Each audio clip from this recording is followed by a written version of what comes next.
എല്ലാവർക്കും ACE EduZoneലേക്ക് സ്വാഗതം. ജാനുവരിയിൽ നടക്കാൻ പോകുന്ന 2 എക്സാമുകളാണ് എഞ്ചിനീയറിംഗ് അസിസ്റ്റന്റ് ഗ്രേഡ് 3യും ട്രേഡ്സ്മാൻ സിവിൽ ടെക്നിക്കൽ എഡ്യൂക്കേഷനും. ഈ എക്സാമുകളെക്കുറിച്ചുള്ള ഡീറ്റെയിൽസ് ആണ് ഈ വീഡിയോയിൽ ഇൻക്ലൂഡ് ചെയ്തിരിക്കുന്നത്. Category number 362/2025 engineering assistant grade 3 in Kerala state construction corporation limited. ഇവിടെ എക്സാം നടക്കാൻ പോകുന്നത് ജാനുവരി 12-ാം തീയതിയാണ് എക്സാം നടക്കാൻ പോകുന്നത്, തിങ്കളാഴ്ച. നമ്പർ ഓഫ് കാൻഡിഡേറ്റ്സ് 17,905 പേരാണ് എക്സാം എഴുതാൻ പോകുന്നത്.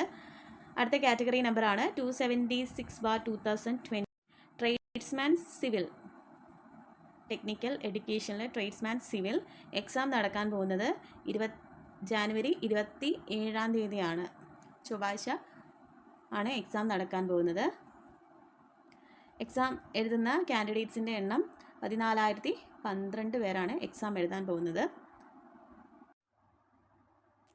ഇനി ഈ 2 എക്സാമുകളുടെ സിലബസ് ഒന്ന് നോക്കാം. ഫസ്റ്റ് വൺ കാണിച്ചിരിക്കുന്നത് എഞ്ചിനീയറിംഗ് അസിസ്റ്റന്റ് ഗ്രേഡ് 3ൻ്റെ സിലബസ് ആണ്. Category number 362/2025. Module 1 basic engineering drawing ആണ്. മാർക്ക് 8 മാർക്സ് ആണ് വരുന്നത്.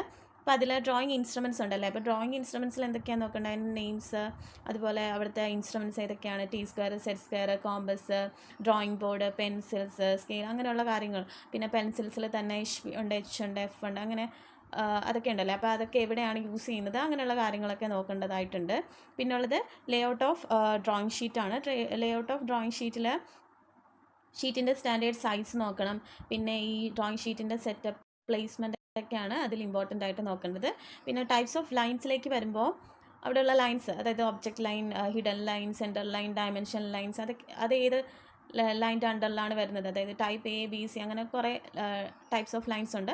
അപ്പോൾ അത് ഓരോന്നിൽ ഏതൊക്കെ വരും, അങ്ങനെയുള്ള കാര്യങ്ങൾ നോക്കണം. പിന്നെ ലെറ്ററിങ്ങിലേക്ക് വരുമ്പോൾ ലെറ്ററിങ്ങിൻ്റെ സൈസ് തന്നെയാണ് ഇമ്പോർട്ടൻ്റ്, അതായത് ലെറ്ററിങ് A, B ഒക്കെ ഉണ്ടല്ലേ, അപ്പോൾ അതിൻ്റെ കാര്യങ്ങളാണ് അതിൽ മെയിനായിട്ട് നോക്കാനുള്ളത്.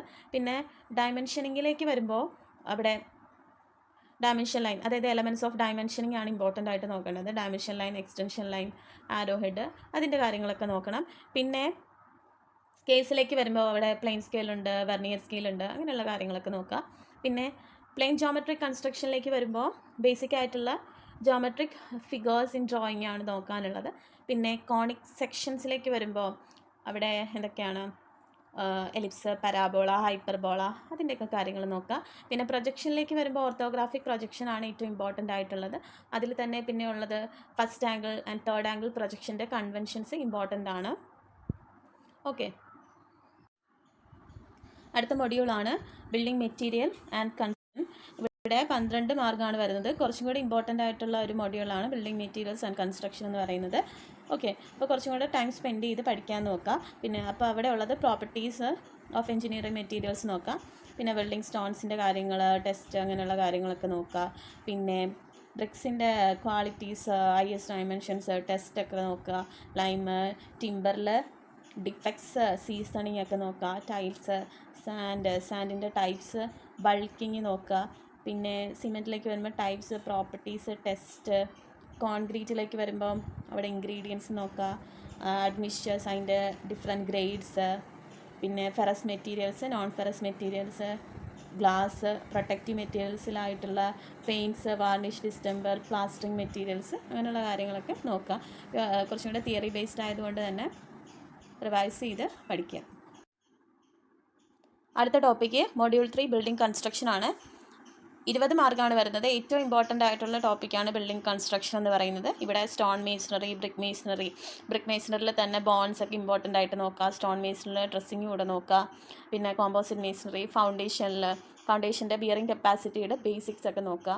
പിന്നെ സ്കഫോൾഡിങ്, ഷോറിങ്, അണ്ടർപിന്നിങ് ഒക്കെ ഇമ്പോർട്ടൻ്റ് ആയിട്ട് നോക്കുക. പിന്നെ ഡാം പ്രൂഫിങ്ങിലെ മെത്തേഡ്സും മെറ്റീരിയൽസും ഒന്ന് നോക്കുക. ആർച്ചസ്, ലിൻഡൽസ്, സ്റ്റെയർസിൻ്റെ കമ്പോണൻസ് നോക്കുക. പിന്നെ ഇവിടെ RCC ഇൻക്ലൂഡഡ് ആണ്. RCC നോക്കുമ്പോൾ ബേസിക്സ് നോക്കുക, അതായത് slump test, mix, curing methods ഒക്കെ ഒന്ന് നോക്കുക. അതുപോലെ തന്നെ പ്രപ്പോർഷൻസ് നോക്കുക. ഫോം വർക്ക്, അതുപോലെ തന്നെ സെൻറ്ററിങ്ങും ഷട്ടറിങ്ങും കൂടെ ബേസിക്കായിട്ട് നോക്കിയിട്ട് പോവുക. പിന്നെ വരുന്നത് സ്റ്റീൽ സ്ട്രക്ചേഴ്സ് ഇൻക്ലൂഡഡ് ആണ്. അതിൻ്റെ ടൈപ്സ്, റിവറ്റ്സും വെൽഡഡ് ജോയിൻസിൻ്റെയൊക്കെ ബേസിക്സ് ഒക്കെ നോക്കുക. പിന്നെ ഡോർസ്, വിൻഡോ, ഫ്ലോറിങ്ങിൻ്റെയും മെറ്റീരിയൽസ്, ടെറാസോ, മൊസൈക്ക് അങ്ങനെയുള്ള ഫ്ലോറിങ് മെറ്റീരിയൽസും കൂടെ നോക്കുക. അടുത്ത module 4 building drawing and estimating. അപ്പോൾ ഇവിടെ ബിൽഡിംഗ് റൂൾസ് ആൻഡ് ബൈലോസിൻ്റെയൊക്കെ തിയറി ബേസ്ഡ് ആയിട്ടുള്ള ഷോർട്ട് ക്വസ്റ്റ്യൻസ് ഒക്കെ നോക്കിയിരിക്കുക.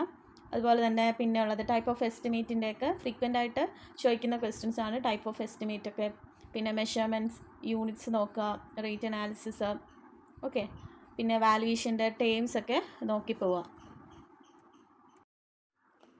അടുത്ത മൊഡ്യൂളാണ് ഇറിഗേഷൻ എഞ്ചിനീയറിംഗ്. 6 മാർക്സ് ആണ് കിട്ടുന്നത്. ഇതിൽ terms, water requirement, weirs and barrier, storage and diversion, head work, reservoir, dams, canals, cross drainage work, hydro electric projects and turbines. ഇതിൽ നിന്നും വളരെ സിമ്പിളായിട്ടുള്ള തിയറി ക്വസ്റ്റ്യൻസ് മാത്രമേ വരത്തുള്ളൂ. ബേസിക്കായിട്ട് പഠിച്ചാൽ തന്നെ ഇതിൽ നിന്ന് നന്നായിട്ട് സ്കോർ ചെയ്യാൻ പറ്റും. അടുത്തത് മൊഡ്യൂൾ 6 സർവേയിങ് ആണ്. അപ്പോൾ അതിൽ 14 മാർക്കാണ് വരുന്നത്. അതിൽ ചെയിൻ സർവേയിങ് ഉണ്ട്, അതിൽ ഇൻസ്ട്രുമെൻറ്റ്സ്, പ്രിൻസിപ്പിൾസ് ഒക്കെ നോക്കുക, പ്ലോട്ടിങ്, പിന്നെ കോമ്പസ് സർവേയിങ്ങിൽ whole circle, bearing, reduce bearing, declination, local attraction, പിന്നെ ഒരു ബോഡിഷ് മെത്തേഡ് അങ്ങനെയുള്ള കാര്യങ്ങളൊക്കെ നോക്കുക. പ്ലെയിൻ ടേബിൾ സർവേയിങ്ങിൽ മെത്തേഡ്സ്, റേഡിയേഷൻ, റിസെക്ഷൻ, ഇൻ്റർസെക്ഷൻ അങ്ങനെയുള്ള കാര്യങ്ങളൊക്കെ നോക്കുക. ലെവലിങ്ങിൽ differential levelling, types of levelling, പിന്നെ കോണ്ടോറിങ്ങിൽ ടേംസ് നോക്കുക, പിന്നെ കേഴ്സിൽ ഫോർമുലാസ് നോക്കുക, പിന്നെ തിയോഡലൈറ്റിൻ്റെ ബേസിക് ആയിട്ടുള്ള കാര്യങ്ങൾ, അതിൽ വരുന്ന സെറ്റപ്സ്, ടേംസ് എല്ലാം തന്നെ നോക്കുക. പിന്നെ ഏരിയ ആൻഡ് വോളിയം കാൽക്കുലേഷനിലെ റൂൾസ് നോക്കുക. പിന്നെ ഇവിടെ ടോട്ടൽ സ്റ്റേഷൻ വരുന്നുണ്ട്. ടോട്ടൽ സ്റ്റേഷൻ്റെ introduction, types, measurement, characteristics, features ഒക്കെ നോക്കാം. പിന്നെ ഗ്ലോബൽ പൊസിഷനിങ് സിസ്റ്റം, GPS-ൻ്റെ കാര്യങ്ങളും നോക്കണം. ടോട്ടൽ സ്റ്റേഷനിലാണെങ്കിൽ പോലും അത്ര ഡിഫിക്കൽട്ടായിട്ടുള്ള ക്വസ്റ്റ്യൻസ് ഒന്നും ഇതുവരെയും അങ്ങനെ വന്ന് കണ്ടിട്ടില്ല. ബേസിക്സ് ആയിട്ടുള്ള ക്വസ്റ്റ്യൻസ് മാത്രമേ ഇതിൽ നിന്നാണെങ്കിലും ടോട്ടൽ സ്റ്റേഷൻ, GPS-ൽ നിന്നാണെങ്കിലും വരത്തുള്ളൂ. അടുത്തത് മൊഡ്യൂൾ 7 ഓട്ടോക്യാഡ് ആണ്. 8 മാർക്കാണ് വരുന്നത്. ഓട്ടോക്യാഡിൽ ഏറ്റവും ഇമ്പോർട്ടൻ്റ് ആയിട്ട് നോക്കിയിരിക്കേണ്ടത് കമാൻഡ്സും ഫംഗ്ഷൻ കീസും ഷോർട്ട് കട്ട് കീസാണ്. ഓക്കെ. അടുത്തത് module 8 units of measurements and applied mechanics ആണ്. ഇതിൽ നിന്ന് വളരെ സിമ്പിളായിട്ടുള്ള ക്വസ്റ്റ്യൻസ് മാത്രമേ ചോദിക്കത്തുള്ളൂ. അതായത് ഫങ്ഷണൽ ക്വാണ്ടിറ്റീസും യൂണിറ്റ്സും നോക്കാം. അതുപോലെ തന്നെ വർക്ക്, പവർ, എനർജിയുടെയൊക്കെ ഇക്വേഷൻസ് നോക്കിയിരിക്കുക. വേണമെങ്കിൽ ക്വസ്റ്റ്യൻസ് സിമ്പിളായിട്ട് ചോദിക്കാവുന്നതാണ്. പിന്നെ സ്ട്രെസ് സ്ട്രെയിനിൻ്റെ സിമ്പിൾ ഫോർമുലാസ് നോക്കുക. പിന്നെ സിമ്പിൾ മെഷീൻസിലേക്ക് വരുമ്പം ലിവർ അതായിരിക്കും മെയിനായിട്ട് ചോദിക്കാൻ പോകുന്നത്. പിന്നെ മെക്കാനിക്കൽ അഡ്വാൻറ്റേജ്, എഫിഷ്യൻസീസ് ഒക്കെ നോക്കുക. സിമ്പിളായിട്ട് ഇക്വേഷൻസ് മാത്രം നോക്കി വയ്ക്കുക. അതിൽ നിന്ന് തന്നെ ആയിരിക്കും ചോദിക്കുന്നത്. പിന്നെ മെൻസുറേഷൻ ജസ്റ്റ് ഫോർമുലാസ് മാത്രം നോക്കുക. പിന്നെ ട്രിഗ്നോമെട്രിയിലെ ബേസിക് ആയിട്ടുള്ള ഫോർമുലാസ് നോക്കി പോവുക. അടുത്തത് മൊഡ്യൂൾ 9 ട്രാൻസ്പോർട്ടേഷൻ എഞ്ചിനീയറിംഗ്. 8 മാർക്സ് ആണ് വരുന്നത്. ഇതിൽ റോഡ് വരുന്നുണ്ട്, റെയിൽവേ വരുന്നുണ്ട്, അതുപോലെ തന്നെ ബ്രിഡ്ജ് എഞ്ചിനീയറിംഗ് ആണ് വരുന്നത്.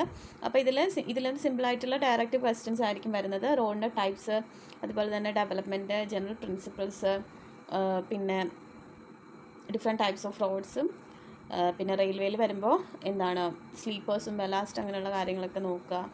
പിന്നെ ബ്രിഡ്ജ് എഞ്ചിനീയറിംഗിലേക്ക് വരുമ്പോൾ സിമ്പിളായിട്ടുള്ള തിയറീസ് നോക്കി പോവുക. ഓക്കെ. അടുത്തത് module 10 public health and sanitation ആണ്. അപ്പോൾ ഇവിടെ pipe joints, water quality, source, pipe, house drainage, disposal, ഇതൊക്കെയാണ് ഇൻക്ലൂഡ് ചെയ്തിരിക്കുന്നത്. സെപ്റ്റിക് ടാങ്ക് ഉണ്ട്. ഓക്കെ. 6 മാർക്സ് ആണ് വരുന്നത്. അടുത്തത് 276/2025 ട്രേസ്മാൻ സിവിലിൻ്റെ സിലബസ് ആണ് കാണിച്ചിരിക്കുന്നത്. ഇവിടെ നോക്കിയാൽ മനസ്സിലാവും സെയിം സിലബസ് ആണ് എഞ്ചിനീയറിംഗ് അസിസ്റ്റൻറ്റ് ഗ്രേഡ് 3-നും കൊടുത്തിരിക്കുന്നത്. അപ്പോൾ module 1 basic engineering drawing, module 2 building materials and construction, module 3 building construction, പിന്നെ building drawing and estimation, irrigation, surveying, AutoCAD, units of measurement, transportation engineering, അതിനുശേഷം public health and sanitation. Okay. അപ്പോൾ same syllabus ആണ് രണ്ടിനും വന്നിരിക്കുന്നത്. Okay. അപ്പം ഈ ഒരു same syllabus പഠിക്കുകയാണെങ്കിൽ നിങ്ങൾക്ക് 2 എക്സാംസ് ആണ് ക്രാക്ക് ചെയ്യാൻ പറ്റുന്നത്. ഓക്കെ. അപ്പോൾ നിങ്ങൾ കണ്ടിന്യൂസ് ആയിട്ട് പഠിച്ചുകൊണ്ടിരിക്കുക. അതായത് ഈ ഒരു 2 എക്സാംസിനും വേക്കൻസി കുറവാണ്. പക്ഷേ നിങ്ങൾ ഒരിക്കലും വേക്കൻസി നോക്കിയിട്ട് പഠിക്കാനിരിക്കരുത്. കാരണം ഒരു വേക്കൻസി ഉള്ളെങ്കിലും ആ ഒരു വേക്കൻസി നിങ്ങൾക്ക് കിട്ടണം എന്ന രീതിയിൽ വേണം നിങ്ങൾ ഓരോ എക്സാമിന് പ്രിപ്പയർ ചെയ്യാൻ വേണ്ടിയിട്ട്. അതുപോലെ തന്നെ ഇനി അപ്കമിങ് ആയിട്ടുള്ള ഓവർസിയർ എക്സാംസിനും ഈ ഒരു സ്റ്റഡി പാറ്റേൺ നിങ്ങൾക്ക് ഉപകാരപ്പെടും. ഓക്കെ, ഒരിക്കലും നിങ്ങൾ പഠിക്കുന്നത് ബ്രേക്ക് ചെയ്യരുത്. കാരണം ഒരു ഗവൺമെൻറ് ജോലിയാണ് നിങ്ങൾ ഫോക്കസ് ചെയ്യുന്നെങ്കിൽ ഒരിക്കലും ഒരു ബ്രേക്ക് വരരുത്. ബ്രേക്ക് വരികയാണെങ്കിൽ അത് ഫില്ല് ചെയ്തെടുക്കാൻ പാടായിരിക്കും. ഓക്കെ, അപ്പോൾ ഒരു സ്റ്റഡി പാറ്റേൺ നിങ്ങളെപ്പോഴും ഫോളോ ചെയ്യുക. ഓക്കെ അല്ലേ? അപ്പോൾ പഠിക്കുക. All the best. Thank you.